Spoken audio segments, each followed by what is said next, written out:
Hello story lovers, welcome back to my channel Prema Pallaki part 42.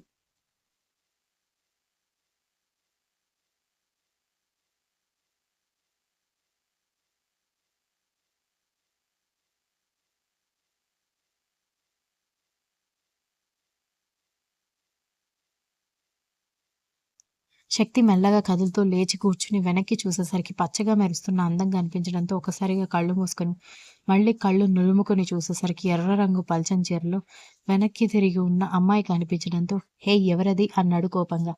నీ పెళ్ళాన్ని అని చెప్పి వెనక్కి తిరిగి మళ్ళీ శక్తి అవతారం చూసి ముందుకు తిరిగి ప్లీజ్ మీరు షర్ట్ వేసుకోండి అని చెప్పింది.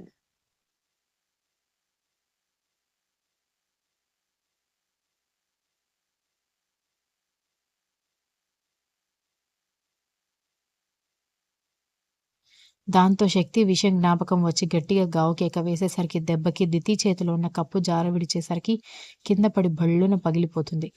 మా ఆయన నన్ను వదిలేస్తే మీ సంగతి చూస్తానని చెప్పి వాళ్ళ ఆయన సంగతి చూస్తూ రివర్స్‌లో వాడి సంగతి చూస్తున్నట్టు ఉందని రేవతి వాళ్ళ బంధువులందరూ ముక్కు మీద వేలు వేసుకుంటే, మీరుండండి పిన్ని, సమయం సందర్భం లేకుండా ఏదేదో మాట్లాడుతుంటారని రేవతి పరుగులు పెడితే శివ, సత్య కూడా పైకెళ్లారు.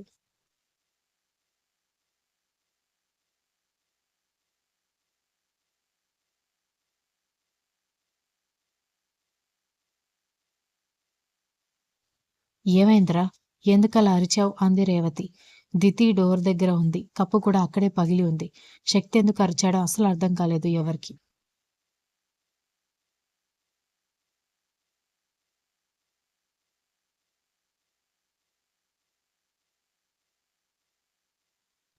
నువ్వైనా చెప్పవే వాడెందుకు అరిచాడని రేవతి అడగడంతో కాఫీ ఇద్దామని వచ్చేసరికి షర్ట్‌లెస్‌గా కనిపించారు. అత్తయ్య, మీ అబ్బాయి షర్ట్ వేసుకోమని చెప్తే అప్పటి వరకు ఆ విషయం మర్చిపోయారేమో గుర్తు రాగానే గట్టిగా అరిచేసరికి వెనక్కి తిరిగి ఉన్న నాకేమీ అర్థం కాక కప్పొదిలేశాను అని ఉన్నది ఉన్నట్టుగా చెప్పింది దితి. ఈ మాత్రం దానికి ఈ రేంజ్‌లో అరవాలా? అని ధృతి అడిగేసరికి ఏం లేదు డాడీ, ఫస్ట్ టైమ్ ఒక అమ్మాయి దగ్గర నా పరువు పోయిందని కాస్త పానిక్ అయ్యాను అంతే అన్నాడు.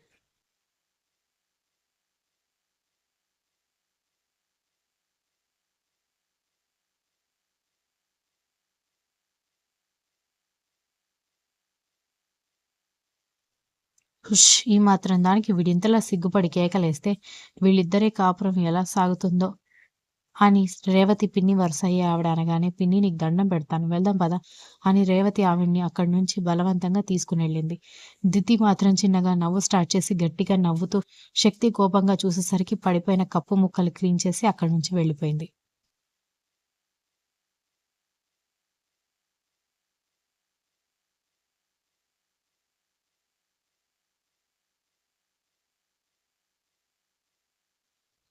ఇక వ్రతం కూడా ఆ రోజే ఏర్పాటు చేయడంతో ఇల్లు పెద్దగా దూరం లేవు కాబట్టి ఒక గంట అక్కడ వ్రతం చేసిన తర్వాత మరొక గంట ఇక్కడ వ్రతం చేపిస్తే అయిపోతుందని అనుకున్నారు. పూజారి గారు వచ్చేసరికి ఇద్దరూ రెడీ అయ్యి దితి చేత వ్రతం పీటకి పసుపు కుంకుమ బొట్లు పెట్టిపించి మామిడాకులు కట్టించింది రేవతి. సత్య రెడ్ కలర్ లంగాకి గ్రీన్ కలర్ ఓణి వచ్చే లంగా ఓణి వేసుకుంది.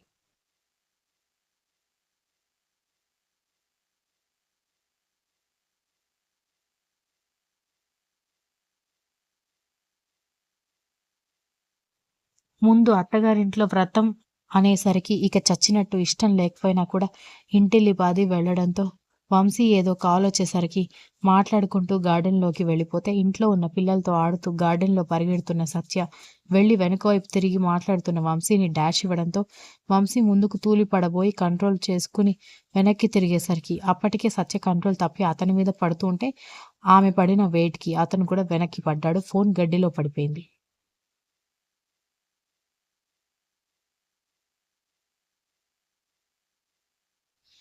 హేయ్! అక్క పడింది అంటూ సత్య కింద పడిపోయిన వంశీ గురించి మర్చిపోయి పిల్లలు కేరింతలు కొట్టడం మొదలుపెడితే కళ్ళు కాకులెత్తుకెళ్ళాయా? అడ్డగాడిదలాగా పెరిగి ఏంటి ఈ ఆటలు? అన్నాడు వంశీ తేరుకున్న తర్వాత. హలో! నేను ఆడుకోవడం వల్ల నీకొచ్చిన నష్టమేంటి? అఫ్‌కోర్స్ పడ్డాం కాబట్టి నీకు కోపం రావచ్చు. కానీ మా ఇంట్లో నేనేమైనా చేసుకుంటా. నీకొచ్చే నష్టమేంటి? ఏదో పిల్లలతో ఆడుతూ చూసుకోకుండా పడిపోతే కావాలని నీ అందానికి మైమర్చిపోయి పడ్డట్టు తెగ బిల్డప్ ఇస్తావేంటి?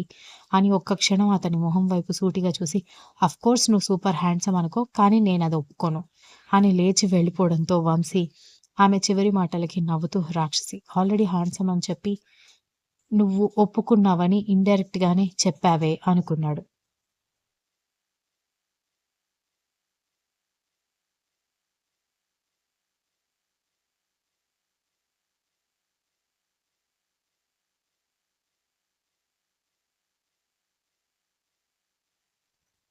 లోపలికి వెళ్ళేసరికి 2 కుటుంబాలకి సంబంధించిన బంధువులతో ఇల్లంతా కళకళలాడిపోవడంతో ఒక పక్కకి నిలబడింది సత్య. ఇంటికొకటే ఆడపిల్లవి. పైగా పెళ్ళిడికొచ్చిందానివి. ఏదైనా పనందుకోకుండా చిన్న పిల్లలతో ఆటలేంటే నీకు? అని రేవతి తరపు పిన్ని అనడంతో అబ్బా అమ్మమ్మ! నీ నోరు ఒక్క రోజన్నా కుదురుగా ఉంటే దేవుడికొక 101 కొబ్బరికాయలు కొడతాను. ఎప్పుడు లబ్బా లబ్బా అంటూనే ఉంటావేంటే? అని విసుక్కుంది సత్య.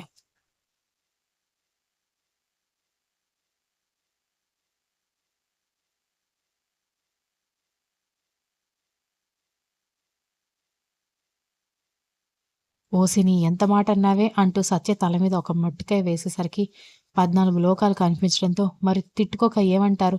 ఎవరు ముందు పడితే వాళ్ళ ముందు ఇలా మాట్లాడి పరువు తీస్తుంటే తిట్టుకోక ఎంకరేజ్ చేస్తారా ఏంటని తిట్టుకుంటూ వెళ్ళిపోయింది సత్య. దితి గ్రీన్ కలర్ పట్టు చీరలో పచ్చగా మెరుస్తున్న పసుపు తాడుతో వాళ్ళ అత్త వేసిన నగలతో కళకళలాడిపోతూ ఒకరోజుకి వాళ్ళ అమ్మ మీద బెంగొచ్చినట్టుగా మైథిలి రాగానే హత్తుకుంది.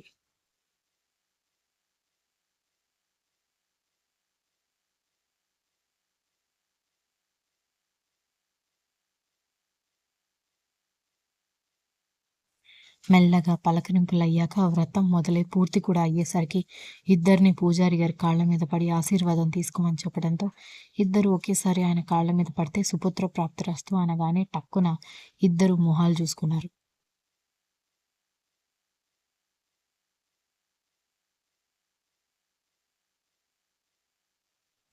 2 ఇళ్లలోనూ వ్రతం మొత్తం పూర్తయ్యేసరికి మధ్యాహ్నం దాటి 3 గంటలవుతుంటే, ఆ టైంకి అందరూ భోజనాలు చేసి రెండిళ్లలోనూ 2 సార్లు వ్రతం చేయించినందుకు పూజారి గారికి డబ్బుల సంభావన అందించి, ఆయన్ని కూడా భోజనం చేసి వెళ్ళమని చెప్పారు. కార్యానికి ముహూర్తం వారం రోజులు సమయం ఉందని పూజారి గారు చెప్పడంతో హమ్మయ్య అనుకుంటాడు శక్తి.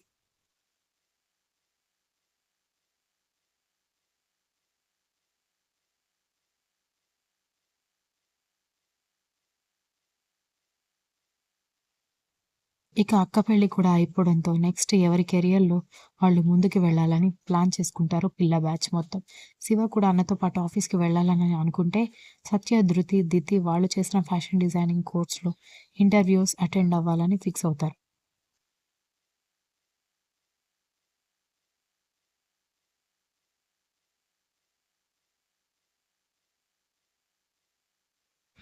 చందన మాత్రం నార్మల్ డిగ్రీ చేయడంతో ఆమెకి ఇంట్రెస్ట్ ఉన్న స్పోర్ట్స్‌లోని షటిల్ వైపు మొగ్గు చూపిస్తుంది.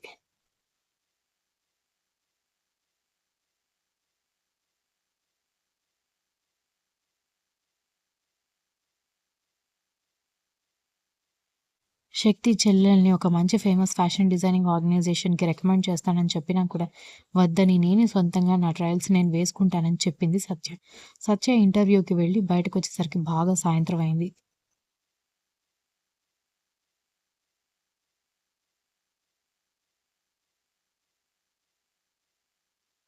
ఒక నెల రోజులు ఎండ విరక్కాసినందుకేమో కాస్త వాతావరణం చల్లబడి, వర్షం పడేలాగా ఉండి చల్లగాలుల తాకిడి కూడా ఎక్కువైంది.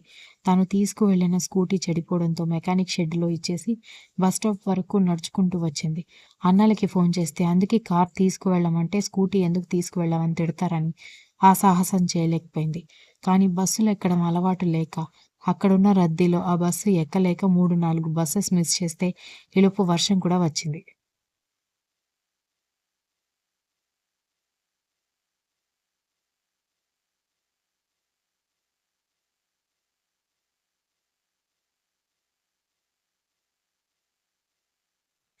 బస్ స్టాప్‌లో అందరూ ఆమెని చూస్తుంటే, అదే దారి నుండి వెళ్తున్న వంశీ ఫోన్ మాట్లాడుతూ సైడ్‌కి చూసి సత్యని గుర్తుపట్టి, "ఒక నిమిషం కారు ఆపాడు. అక్కడ చాలా మందున్నారు. సత్య ఒకటే అందులో అమ్మాయి.